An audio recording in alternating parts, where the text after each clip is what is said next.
ಕುಂಭರಾಶಿಯವರ ಸಾಲಗಳ ವಿಚಾರವನ್ನ ಈ ಒಂದು ವಿಡಿಯೋದಲ್ಲಿ ತಿಳಿಸಲಿದ್ದೇನೆ. ಸೊ ನೀವು ಕುಂಭರಾಶಿಯವರಾಗಿದ್ದು ಸಾಲ ಮಾಡಬೇಕು ಅನ್ಕೊಂಡಿದ್ದೀರಾ ಅಥವಾ ಟ್ರೈ ಮಾಡ್ತಾ ಇದ್ದೀರಾ, ಅದು ಹೋಮ್ ಲೋನ್ ಆಗಿರ್ಬೋದು, ಸೈಟ್ ಲೋನ್ ಆಗಿರ್ಬೋದು, ಬಿಸ್ನೆಸ್ ಲೋನ್ ಆಗಿರ್ಬೋದು, ವೆಹಿಕಲ್ ಲೋನ್ ಆಗಿರ್ಬೋದು, ಪರ್ಸನಲ್ ಲೋನ್ ಆಗಿರ್ಬೋದು, ಏನ್ ಬೇಕಾದ್ರೆ ಆಗಿರ್ಬೋದು. ನೀವು ಕುಂಭರಾಶಿಯವರಾಗಿದ್ದು ಸಾಲಗಳ ವಿಚಾರವಾಗಿ ಏನಾದರೂ ಪ್ರಯತ್ನ ಮಾಡ್ತಾ ಇದ್ದೀರಾ ಮಾಡಬೇಕು ಅಂತಂದ್ರೆ, ಅಥವಾ ಸಾಲ ಕೊಟ್ಬಿಟ್ಟಿದ್ದೀರಿ ವಾಪಸ್ ಕೊಡ್ತಾ ಇಲ್ಲ ಆಟ ಆಡಿಸ್ತಾ ಇದ್ದಾರೆ ಅಂತ ಚಿಂತಾಕ್ರಾಂತರಾಗಿದ್ರೆ, ಅಥವಾ ಸಾಲ ತಗೊಂಡ್ಬಿಟ್ಟಿದ್ದೀರಾ ತೀರ್ಸಕ್ಕಾಗ್ತಾ ಇಲ್ಲ, ಎಷ್ಟು ಪ್ರಯತ್ನ ಮಾಡಿದ್ರು ಸಾಲನೇ ತೀರ್ತಾ ಇಲ್ಲ, ಬರೀ ಬಡ್ಡಿ ಚಕ್ರಬಡ್ಡಿ ಕಟ್ಟೆ ಮುಗಿದೋಗುತ್ತೆ ಈ ಲೈಫ್ ನಂದು ಅಂತ ಬೇಜಾರು ಮಾಡ್ಕೊತಾ ಇದ್ದೀರಾ. ಸಾಲಗಳನ್ನ ಫುಲ್ ತೀರಿಸಿ ಕ್ಲಿಯರ್ ಮಾಡಿ ಹೊರಗಡೆ ಬರೋಕ್ಕಾಗ್ತಾ ಇಲ್ಲ ನಿಮಗೆ ಅಂತ ಆದರೆ, ಏನೇ ಆಗಲಿ ಕೊಡಿಸೋದು ಸಾಲ ಆಗಿರ್ಬೋದು, ನೀವು ತಗೊಂಡು ಇಲ್ಲ ಕೊಟ್ಟು ಇಲ್ಲ, ಯಾರಿಂದ ಯಾರಿಗೂ ಕೊಡಿಸೋರು ನೀವು ಹಿಡ್ಕೊಂಡಿದ್ದಾರೆ ಈಗ ಅಂತ. ಸೊ ಕುಂಭರಾಶಿಯವರ ಸಾಲಗಳ ವಿಚಾರವಾಗಿ ವಿಡಿಯೋದಲ್ಲಿ ತುಂಬ ಚೆನ್ನಾಗಿ ನೀಟಾಗಿ ಹೇಳ್ತೀನಿ, ದಯವಿಟ್ಟು ಅರ್ಥ ಮಾಡ್ಕೊಳ್ಳಿ. ಕುಂಭರಾಶಿಯವರ ಸಾಲಗಳು ಜಾಸ್ತಿ ಕುಂಭರಾಶಿಯವರಿಗೆ. ಫಸ್ಟ್ ಪಾಯಿಂಟ್, ಯಾಕೆ ನಿಮ್ಮ ಸಾಲಗಳಿಗೆ ಅಧಿಪತಿ ಯಾರು ಗೊತ್ತಾ? ಚಂದ್ರನ ಒಂದು ಚಂದ್ರಗ್ರಹದ ಒಂದು ರೆಸ್ಪಾನ್ಸಿಬಿಲಿಟಿ, ಅಧಿಕಾರ ನಿಮ್ಮ ಒಂದು ಸಾಲಗಳ ವಿಚಾರ. ಚಂದ್ರ ನಿಮ್ಮ ರಾಶಿಯಲ್ಲಿರೋದ್ರಿಂದ ನಿಮಗೆ ಕುಂಭರಾಶಿ ನಿಮ್ದು. ಅಲ್ಲಿಗೆ ಕುಂಭರಾಶಿಯವರಿಗೆ ಬೈ ಡಿಫಾಲ್ಟ್ ಸಾಲಗಾರರೇ ಅವರು ಅಂತ. ಒಂದೇ ಸಾಲ ತಗೊಂಡವ್ರು ಯಾರು ಆಗಿರ್ತಾರೆ ಅಥವಾ ಸಾಲ ಕೊಟ್ಟವ್ರು ಯಾರು ಆಗಿರ್ತಾರೆ, ಬೈ ಡಿಫಾಲ್ಟ್ ಸಾಲ ಅನ್ನೋದು ಹಿಂಗೆ ಅವಿಭಾಜ್ಯ ಹಂಗ ಆಗ್ಬಿಟ್ಟಿರುತ್ತೆ ಕುಂಭರಾಶಿಯವರಿಗೆ. ಸೊ ಇದು ಏನಾಗುತ್ತೆ, ಅದರಿಂದ ಹೊರಬರೋದು ಸ್ವಲ್ಪ ಕಷ್ಟ ನಿಮಗೆ. ಇಲ್ಲಿ ಏನು ಮಾಡಬಹುದು, ಅಟ್ಲೀಸ್ಟ್ ಅದೇ ಆ ಸಾಲ ಅನ್ನೋದೇ ಸ್ವಲ್ಪ ಚಿಂತೆ ಆಗಿ ನಿಮ್ಮ ಮನಸ್ಸಿನಲ್ಲಿ ಕುಳಿತುಕೊಳ್ಳದೇ ಇರುವ ರೀತಿಯಲ್ಲಿ ಚಂದ್ರನ ಆರಾಧನೆ ಮಾಡಬೇಕು. ನೀವು ಎಷ್ಟು ಜಾಸ್ತಿ ಚಂದ್ರನ ಆರಾಧನೆ ಮಾಡ್ತೀರೋ ಅಷ್ಟು ಬೇಗ ನಿಮ್ಮ ಸಾಲಗಳು ಪರಿಹಾರ, ಸಂತಿ ಅಂತ ಹೇಳಿ ಪರಿಹಾರ ಆಗುತ್ತೆ. ಅಲ್ಲಿ ಲಕ್ಷ್ಮೀನಾರಾಯಣರ ಆರಾಧನೆ, ಚಂದ್ರನ ಆರಾಧನೆ, ಈಶ್ವರನ ಆರಾಧನೆ ಇದೆಲ್ಲದು ಬಂತು. ಸೋಮವಾರ ಸಾಲ ಮಾಡಕ್ಕೆ ಹೋಗಬೇಡಿ, ಅನಿವಾರ್ಯತೆ ಇಲ್ಲ ಅಂತ ಆದರೆ ಸೋಮವಾರ ಅಥವಾ ಮಂಗಳವಾರ ಸಾಲ ಮಾಡಕ್ಕೆ ಹೋಗಬೇಡಿ, ಆಯ್ತಾ? ಸಾಲ ಕೊಡೋ ವಿಚಾರ ಇದ್ರೆ, ತೀರಿಸೋ ವಿಚಾರ ಇದ್ರೆ ಬೇಕಾದ್ರೆ ಸೋಮವಾರ ತೀರಿಸಿ. ಹೊಸದಾಗಿ ಸಾಲ ಕೊಡ್ತಾ ಇದ್ದೀರಾ ಅಂದ್ರೂ ಸೋಮವಾರ ಮಂಗಳವಾರ ಬೇಡ, ಅದು ನೆನ್ಪಿಟ್ಕೊಳ್ಳಿ ಅದನ್ನು. ನೆಕ್ಸ್ಟ್ ಬಂದು ನೀವು ಚಂದ್ರನ ಆರಾಧನೆಯಲ್ಲಿ ಈಶ್ವರ ಆರಾಧನೆಯನ್ನು ಹೇಳ್ತೇವೆ ನಾವು. ಸೋಮವಾರ ಅಂದರೆ ನೀವು ಕುಂಭರಾಶಿಯರು ಸಿಕ್ಕಾಪಟ್ಟೆ ಸಾಲ ಆಗ್ಬಿಟ್ಟಿದೆ ಅಂತ ಆದರೆ ನೀವು ನಿಮಗೆ ಎರಡು ವಿಚಾರ ಇಂಪಾರ್ಟೆಂಟ್ ಆಗಿ ಹೇಳ್ತೀನಿ. ಚಂದ್ರನ ಪ್ರಭಾವ ಇರುತ್ತೆ, ಗೋಚಾರ ರೀತ್ಯ ಈಗ ಎಟ್ ಪ್ರೆಸೆಂಟ್ 7.5 ವಿಚಾರವೂ ಇರುತ್ತೆ. 7.5 ಕೊನೆ 2.5 ವರ್ಷ ನಿಮಗೀಗ ಮೊನ್ನೆ ಶನಿ ಸಂಚಾರ ಆಗೋಯ್ತು. ಸೊ ಇದು ಎರಡೂ ಇಂಪಾರ್ಟೆಂಟೇ ಆಗಿರೋದ್ರಿಂದ ನಾನು ನಿಮ್ಗೆ ಹೇಳುವಂಥದ್ದು ಏನಪ್ಪ ಅಂತಂದರೆ, ದಯವಿಟ್ಟು ಅರ್ಥ ಮಾಡ್ಕೊಳ್ಳಿ. ಶನಿ ಪ್ರಭಾವ ಇರುತ್ತೆ ನಿಮ್ಮ ಸಾಲಗಳಲ್ಲಿ. ಸಾಲ ತಗೊಳ್ಳೋದಿರ್ಬೋದು, ತೀರ್ಸೋದಿರ್ಬೋದು, ಯಾವುದೇ ಇರ್ಬೋದು, ಶನಿ ಪ್ರಭಾವ ಇರುತ್ತೆ. ಶನಿ ಆರಾಧನೆ ಪ್ಲಸ್ ಚಂದ್ರನ ಆರಾಧನೆ ಮಾಡ್ಕೊಂಡ್ರೆ, ಆ ಕಾಂಬಿನೇಷನಲ್ಲಿ ಮಾಡ್ಕೊಂಡಾಗ ಲಕ್ಷ್ಮೀನಾರಾಯಣ ಅಲ್ಲ ನಿಮ್ಮ ಸಾಲಗಳ ವಿಚಾರದಲ್ಲಿ ನಿಮಗೆ ಸ್ವಲ್ಪ ಅನುಕೂಲ ಆಗ್ತದೆ. ಇಲ್ಲಿ ನೀವು ಗಮನಿಸಬೇಕಾಗಿರೋಂಥದ್ದು, ಶನಿವಾರ ಒಂದು ಹೊತ್ತು ಉಪವಾಸ ಮಾಡಿ. BP ಶುಗರು ಮತ್ತೊಂದು ಇನ್ನೊಂದು ಆರೋಗ್ಯ ಬಾಧೆ ಇಲ್ಲ ಅಂತ ಆದರೆ ಶನಿವಾರ ಶನೇಶ್ವರ ದೇವಸ್ಥಾನಕ್ಕೆ ಹೋಗಿ ಕಾಲು ನೋವು ಬರೋದಕ್ಕೆ ಪ್ರದಕ್ಷಿಣೆ ಮಾಡಿ ನಮಸ್ಕಾರ ಮಾಡ್ಕೊಂಬನ್ನಿ. ಶನೇಶ್ವರಿಗೆ ಕರಿ ಎಳ್ಳಲ್ಲಿ ಅರ್ಚನೆ ಮಾಡಿಸಿ. ಒಂದು ಕಬ್ಬಿಣದ ಬಾಂಡ್ಲಿಲಿ ಕುಕಿಂಗ್ ಗ್ರೇಡ್ ಅಡುಗೆ ಉಪಯುಕ್ತವಾದ ಎಳ್ಳೆಣ್ಣೆ ಹಾಕಿ ಮುಖ ನೋಡಿ ಒಂದು ಬೆರಳುಗಾತ್ರ ಬತ್ತಿ ಹಚ್ಚಿ ದೀಪ ಹಚ್ಚಿ. ನೆಕ್ಸ್ಟ್ ಮನೆಯಲ್ಲಿ ಶನಿವಾರ ಪ್ರತಿ ದಿವಸ ಅಥವಾ ಪ್ರತಿ ಶನಿವಾರ ಶನೇಶ್ವರ ಅಷ್ಟೋತ್ತರ, ದಶರಥ ಶನಿ ಸ್ತೋತ್ರಗಳನ್ನೆಲ್ಲ ಪಠನೆ ಮಾಡಿ. ಇನ್ನೊಂದು ಚಂದ್ರನ ಆರಾಧನೆಯಲ್ಲಿ ಸೋಮವಾರ ಈಶ್ವರನಿಗೆ ಹಾಲಿನಲ್ಲಿ ರುದ್ರಾಭಿಷೇಕ ಮಾಡಿಸ್ಬೇಕು.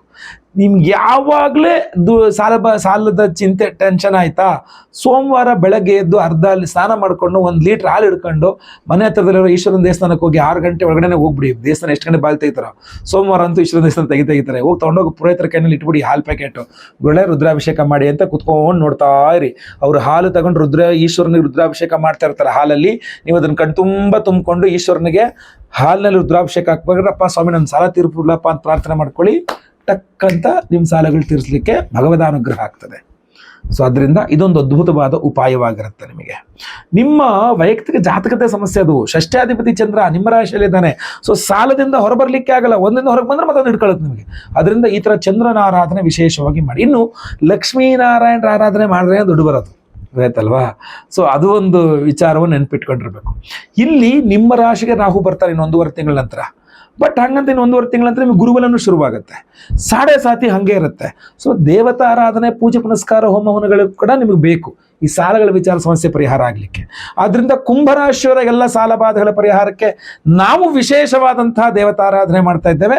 ಅದೇನು ಪರಿಹಾರ ಅಂದರೆ, 12ನೇ ತಾರೀಕು 12ನೇ ತಾರೀಕು ನಮ್ಮ ಒಂದು ಚೈತ್ರ ಪೂರ್ಣಿಮಾ ಅಂತ ಹನುಮತ್ ಜಯಂತಿ ಅವತ್ತು ಉತ್ತರ ಭಾರತದಲ್ಲಿ ಹನುಮತ್ ಜಯಂತಿ ಇರುವ ಚೈತ್ರ ಪೌರ್ಣಿಮೆಯ ಒಂದು ವಿಶೇಷ ದಿವಸ ನಮ್ಮ ಯಾಗಶಾಲೆಯಲ್ಲಿ ನಿಮ್ಮೆಲ್ಲರ ಕಷ್ಟಗಳ ಪರಿಹಾರಕ್ಕೆ ಪಂಚಮುಖಿ ಆಂಜನೇಯ ಸ್ವಾಮಿ ಹೋಮವನ್ನು ಮಾಡ್ತಾ ಇದ್ದೇವೆ. ಪಂಚಮುಖಿ ಆಂಜನೇಯ ಅಂತಂದ್ರೆ ಅದರಲ್ಲಿ ವಿಶೇಷವಾಗಿ ನಿಮ್ಮ ಆರೋಗ್ಯ ಬಾಧೆ, ಶತ್ರು ಬಾಧೆ, ಆರ್ಥಿಕ ಬಾಧೆ, ಸರ್ಪದೋಷ, ಎಲ್ಲ ನಿಮ್ಮ ಹಲವಾರು ಸಮಸ್ಯೆಗಳಿಗೆ ಒಂದೇ ಪರಿಹಾರ ಅನ್ನೋ ಥರ ಪಂಚಮುಖಿ ಆಂಜನೇಯನ ಆರಾಧನೆ ಮಾಡ್ತಾ ಇದ್ದೇವೆ. ಅಷ್ಟೇ ಅಲ್ಲ, ಅದರ ಜೊತೆಯಲ್ಲಿ ಲಕ್ಷ್ಮೀನಾರಾಯಣ ಹೃದಯ ಹೋಮವನ್ನು ಮಾಡ್ತಾ ಇದ್ದೇವೆ. ಲಕ್ಷ್ಮೀನಾರಾಯಣ ಹೃದಯ ಮಂತ್ರಗಳು ಅಂತ ಬರುತ್ತೆ.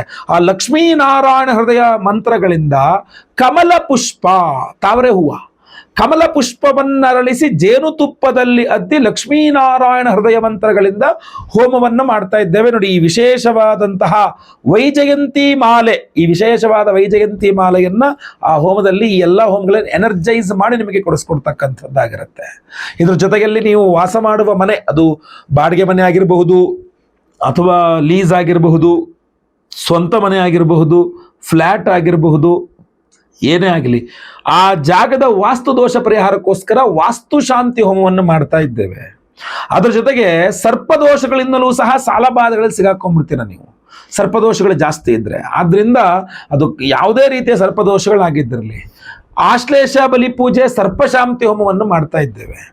ಗುರುಶಾಂತಿ ಸಹಿತ ನಿಮ್ಮ ಷಷ್ಠ್ಯಾಧಿಪತಿ, ನಾನು ಆಗಲೇ ಹೇಳ್ದಂಗೆ ಸಾಲಗಳಿಗೆ ಕಾರಣೀಭೂತನಾದ ಶನೇಶ್ಚರ ಇತ್ಯಾದಿಗಳು. ಯಾಕೆಂದ್ರೆ ಯಾವುದೇ ರಾಶಿಯವರಾಗಿರಲಿ, ಪಂಚಮ ಶನಿ, ಅಷ್ಟಮ ಶನಿ, ಅರ್ಧಾಷ್ಟಮ ಶನಿ, ಸಾಡೆ ಸಾತಿ, ಮಹಾದಶ, ಅಂತರ್ದಶ, ಪ್ರಾಣದಶ, ಸೂಕ್ಷ್ಮದಶ, ಎಲ್ಲೇ ಶನಿ ಪ್ರಭಾವ ಇದ್ರೂ ಸಾಲಗಳಲ್ಲಿ ಸಿಲುಕಿಕೊಳ್ಳುವ ಸಾಧ್ಯತೆಗಳು ಜಾಸ್ತಿ ಇರ್ತದೆ. ಸೊ ಆದ್ರಿಂದಾಗಿ ಶನಿ ಶಾಂತಿ ಹೋಮವನ್ನು ಮಾಡ್ತಾ ಇದ್ದೇವೆ, ಗುರು ಶಾಂತಿ ಹೋಮವನ್ನು ಮಾಡ್ತಾ ಇದ್ದೇವೆ, ನವಗ್ರಹ ಶಾಂತಿ ಹೋಮವನ್ನು ಮಾಡ್ತಾ ಇದ್ದೇವೆ, ಸಂತಾನ ಗೋಪಾಲಕೃಷ್ಣ ಹೋಮವನ್ನು ಮಾಡ್ತಾ ಇದ್ದೇವೆ. ಎಲ್ಲಾ ಹೋಮಗಳು ಸೇರಿ ಒಂದೇ ಸಂಕಲ್ಪ ಸೇವೆ, ಒಬ್ಬರಿಗೆ ಒಂದೇ ಸಂಕಲ್ಪ ಸೇವೆ. ಒಂದು ಸಂಕಲ್ಪ ಸೇವೆಗೆ ಈ ಒಂದು ವಿಶೇಷವಾದ ವೈಜಯಂತಿ ಮಾಲಾ, ವೈಜಯಂತಿ ವಿಮಾಂ ಮಾಲಾಂ ಅಂತ ಬರ್ತದೆ. ಲಕ್ಷ್ಮೀನಾರಾಯಣರಿಗೆ ಬಹಳ ವಿಶೇಷ ಆರ್ಥಿಕ ಬಾಧೆಗಳ ಪರಿಹಾರ ಮಾಡಲಿಕ್ಕೆ. ಸೊ ಲಕ್ಷ್ಮೀನಾರಾಯಣದ ಹೋಮ, ಪಂಚಮುಖಿ ಆಂಜನೇಯ ಸ್ವಾಮಿಯ ಹೋಮ, ವಾಸ್ತು ಹೋಮ, ಆಶ್ಲೇಷಾಬಲಿ ಪೂಜೆ, ಸರ್ಪಶಾಂತಿ ಹೋಮ, ಸಂತಾನ ಗೋಪಾಲಕೃಷ್ಣ ಹೋಮ, ಶನಿಶಾಂತಿ ಸಹಿತ ಗುರುಶಾಂತಿ ಸಹಿತ ಮಹಾನವಗ್ರಹ ಶಾಂತಿ ಹೋಮಗಳಲ್ಲಿ ಈ ವಿಶೇಷವಾದ ವೈಜಯಂತಿ ಮಾಲೆಗೆ ಎನರ್ಜೈಸ್ ಮಾಡಿ ನಾವು ನಿಮಗೆ ಕಳಿಸ್ಕೊಡ್ತೇವೆ ಸ್ಪೀಡ್ ಪೋಸ್ಟ್ ಮೂಲಕ. ಲೈವಲ್ಲಿ ನಿಮ್ಮ ಹೆಸರು ಸಂಕಲ್ಪ ಆಗುತ್ತೆ, ಎಲ್ಲ ಹೋಮ ಲೈವ್ ನೋಡ್ತೀರಾ, ಪ್ರಸಾದ ಸ್ಪೀಡ್ ಪೋಸ್ಟ್ ಅಲ್ಲಿ ನಿಮಗೆ ಕಳಿಸ್ಕೊಡಲಾಗುತ್ತೆ. ಸ್ಕ್ರೀನ್ ಮೇಲೆ ಕಾಣುವಂಥ ನಂಬರ್ಗೆ ನಿಮ್ಮ ಹೆಸರು, ಗೋತ್ರ ಗೊತ್ತಿದ್ರೆ ಗೋತ್ರ, ನಕ್ಷತ್ರ ಗೊತ್ತಿದ್ರೆ ನಕ್ಷತ್ರ, ನಿಮ್ಮ ರಾಶಿ ಹಾಗೂ ನಿಮ್ಮ ವಿಳಾಸವನ್ನ ವಾಟ್ಸಪ್ ಮಾಡಿದ್ರೆ ಆಯಿತು. ಬಹಳ ವಿಶೇಷವಾದಂತಹ ಈ ಕರ್ಮಾಂಗದಲ್ಲಿ ಶೀಘ್ರಾತಿ ಶೀಘ್ರ ಬೇಗ ನಿಮ್ಮ ಹೆಸರನ್ನ ಸಂಕಲ್ಪ ಸೇವೆ ಕೊಡಿ. ಎಲ್ಲರಿಗೂ ಸಹ ಒಳ್ಳೆಯದಾಗಲಿ.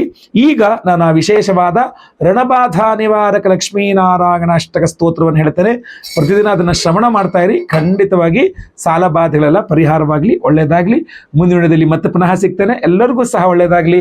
ಲೋಕ ಸಮಸ್ತ ಸುಖಿನೋ ಭವಂತು. ನಾರಾಯಣ ನಾರಾಯಣ ನಾರಾಯಣ.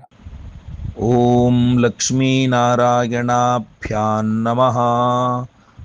ಓಂ ಶ್ರೀವತ್ಸಾಂಕನಮಸ್ತುಭ್ಯಂ ಪದ್ಮಾಲಯ ನಮೋ ನಮಃ. ಲಕ್ಷ್ಮೀನಾರಾಯಣ ಸ್ವಾಮಿನ್ ಸರ್ವಾಭೀಷ್ಟಂ ಪ್ರಯಚ್ಛ ಮೇ. ಓಂ ಪದ್ಮಪತ್ರಾಯತಾಕ್ಷತ್ವಂ ಪದ್ಮಹಸ್ತಾತ್ವಯಾ ಸಹ ಧರ್ಮಾರ್ಥಕಾಮಮೋಕ್ಷಾಣಾಂ ದಾತಾ ನಿತ್ಯಂ ನಮೋಸ್ತುತೇ. ಓಂ ಕೌಸ್ತುಭಾಲಂಕೃತವಕ್ಷಃ ಶಂಖಚಕ್ರಗದಾಧರ ವಿಷ್ಣೋ ಪ್ರಪನ್ನಂ ಪಾಲಯ ಮಾಂ ಭಕ್ತ್ಯಾ ನತಂ ಸದಾ. ಓಂ ಕೌಸ್ತುಭಾಲಂಕೃತವಕ್ಷಃ ಶಂಖಚಕ್ರಗದಾಧರ ವಿಷ್ಣೋ ಪ್ರಪನ್ನಂ ಪಾಲಯ ಮಾಂ ಭಕ್ತ್ಯಾ ನತಂ ಸದಾ. ಓಂ ಹಿರಣ್ಯಗರ್ಭಸಂಭೂತ ತ್ವಂ ದೇವ ಕಮಲಾಲಯೇ. ಯುಕ್ತೌ ಯುವಾಂ ಜಗನ್ನಾಥೌ ನಮಾಮಿ ಹೃದಯೇ ಸದಾ. ಓಂ ಸರ್ವಸಂಪತ್ಕರೀ ದೇವಿ ಸರ್ವಪಾಪಹರೋ ಹರೀಃ. ಯುಗ್ಮೇನ ತೇ ನಮಸ್ತುಭ್ಯಂ ಶರಣಂ ಮೇ ಭವಾಚ್ಯುತ. ಓಂ ವೈಕುಂಠವಾಸಿನಾಥತ್ವಂ ವೈಭವಪ್ರದಾಶ್ರಿಯಾ. ಅನಾಥನಾಥ ಸರ್ವೇಶ ಮಾಂ ರಕ್ಷ ಸತತಂ ಪ್ರಭೋ. सत्यं ज्ञानमनन्तं त्वं शुद्धं ब्रह्मास्वरूपकं लक्ष्मीपते करुणासिन्धो दीनबन्धो नमोऽस्तु ते। ॐ इदम् अष्टकं पुण्यं युक्तः पठेत् भक्तिसंयुतः तस्य श्रीर्भवति क्षिप्रं लक्ष्मीनारायणप्रियः।